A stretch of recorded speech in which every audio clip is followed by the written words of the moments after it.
What is up, you guys? This is MiniSuperHeroesToday.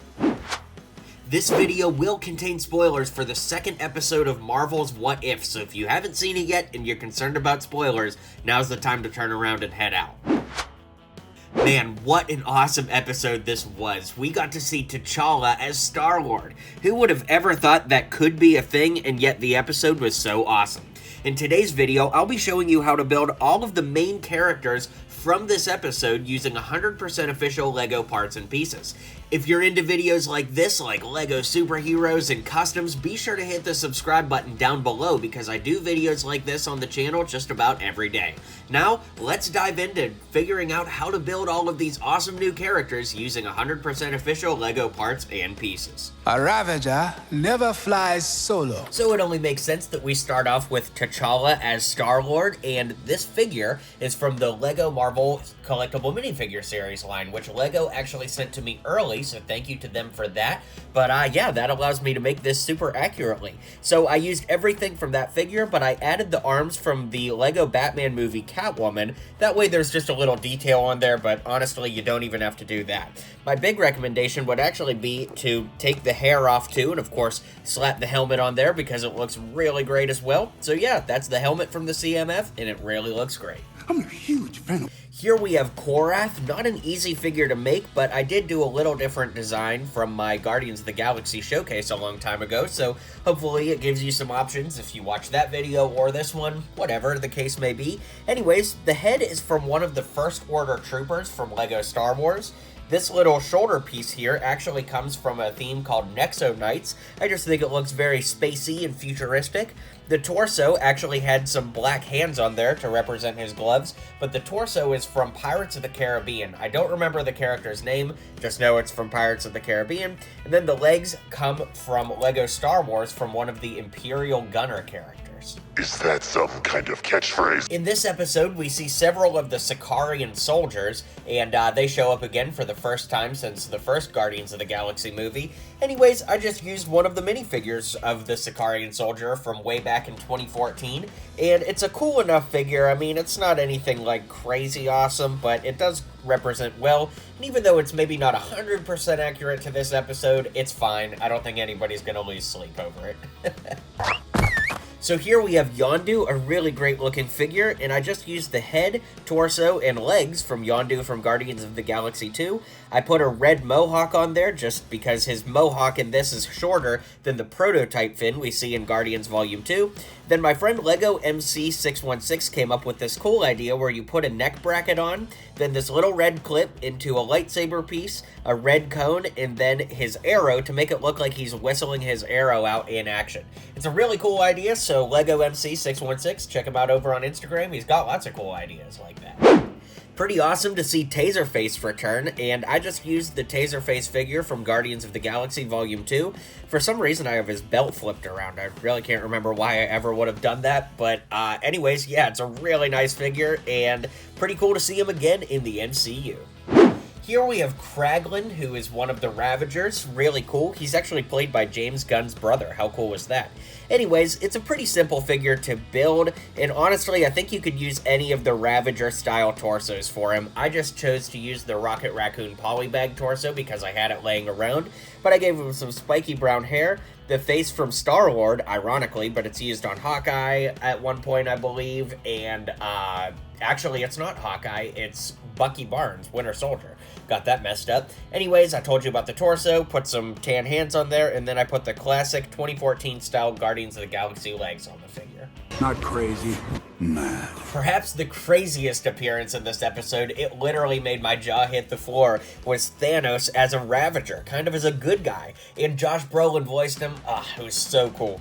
Anyways, to build this, it was a little bit tricky because obviously Thanos is a bigger character than everybody else, but it's hard to customize big figs, so I went for minifig scale. I used the head from the minifig scale Thanos that's out as of this video. There is another one coming out later this summer for the Infinity Saga wave, but it's not out as of this video, so I went with what I had. The torso is from Star-Lord from Guardians of the Galaxy Volume 2 or Infinity War, just flipped around. Then I put some purple arms on there. It's not a perfect tonal match to the Thanos head, but it's the closest that I have available, at least that I can remember I have available.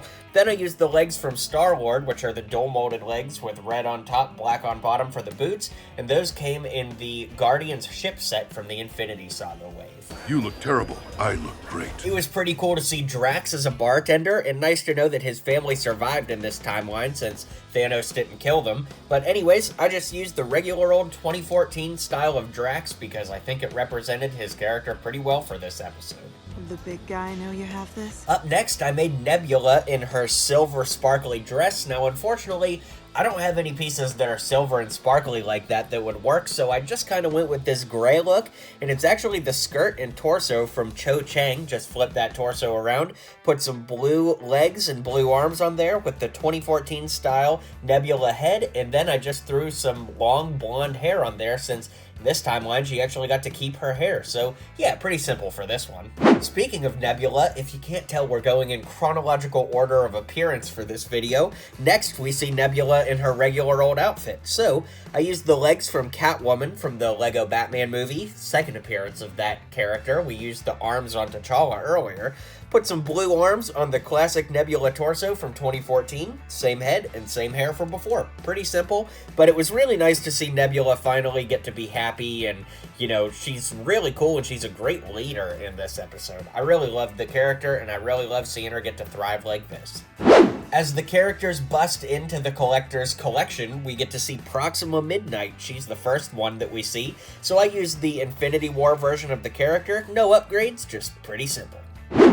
We also see Call Obsidian, and once again I just used the regular old figure from Infinity War from the Doctor Strange Sanctum Sanctorum set. Nothing to write home about beyond that. It is a cool figure, but no upgrades made since big figs are pretty much impossible to customize.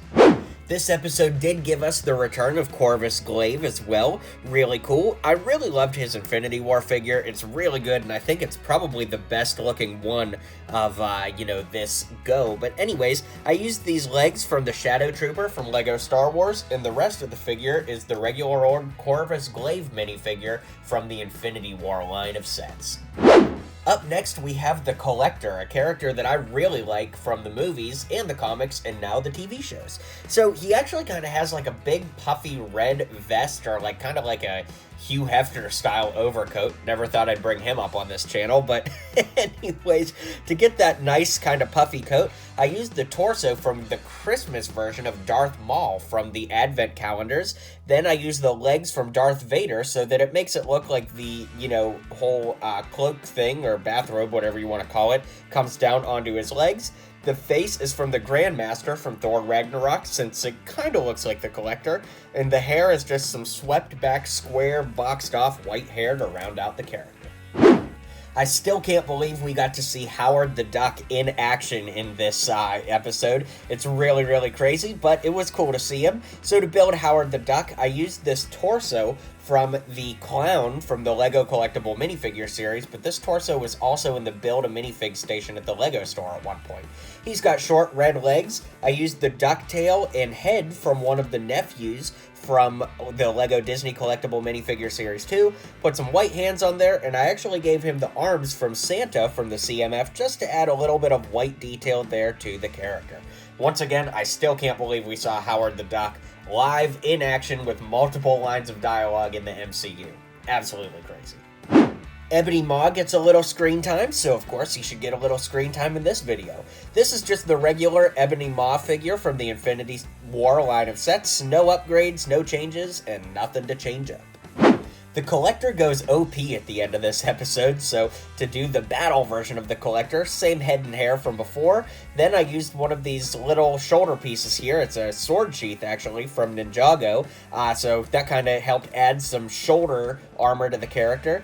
Then the torso, it's come in like several versions, I guess. You could use like the Beach Batman, but I think this one's from Indiana Jones from many, many years ago. Basically, you just need a muscular, shirtless male torso to build that. Then I gave him the old handcuff trick, where you take a pair of scissors, cut off the chain of the handcuffs, and put it on there, and a gray hand there for just a little breakup, because he does use a Cronin's hand, which is like, basically he killed somebody from Korg's race and like used their hand as a weapon.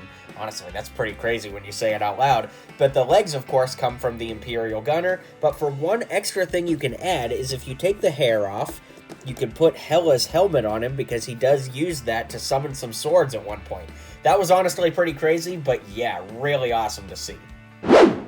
At the end of the episode, we see Star-Lord, or really in this reality, Peter Quill, working at Dairy Queen, mopping the floors. So to build this, I used the head from Chris Pratt. I know he doesn't technically look like that in the episode, but it just looks so much like Chris Pratt. Had to use it. Then the torso, legs, and hat, and even the little mop here come from the janitor character from the Lego collectible minifigure series, but I did put some matching long sleeve arms on there because the arms that he comes with would make this Quill have yellow arms, which wouldn't quite work. Then I gave him the little cassette here from the Lego Marvel Mighty Micro Star-Lord character because I thought that was a nice little homage to him listening to his music while he was mopping up at night. And the last part of this video was the last part of that episode, and man, was it crazy to see Ego show up again. I loved Ego. I thought he was such a cool villain. I really felt like he was underused too, so I don't know, maybe he'll be like a villain for What If. I really doubt it, but hey, you never know. The legs come from War Santeca. The torso is from the Dino Tracker from the Lego collectible minifigure series, but you flip that around. Put some matching arms on there with tan hands, a dark brown cape, the face from Ben Kenobi, and this hair from one of the older characters from Ninjago. Don't remember his name. I'm sure somebody will drop it in the comments. And speaking of the comments, let's zoom out and I'll give you my final thoughts on this episode's showcase. Alright guys, well, let me know what you think of these customs down below, and let me know which ones you think turned out the best. Like I said earlier, be sure to hit like and subscribe, and I'll see you guys on the next video. Well, you've made it to the end of the video. You should hit like and subscribe down below for more LEGO content from me, because I post just about every single day. You'll be up to date on all the latest in LEGO, so why not join my community and hit subscribe now.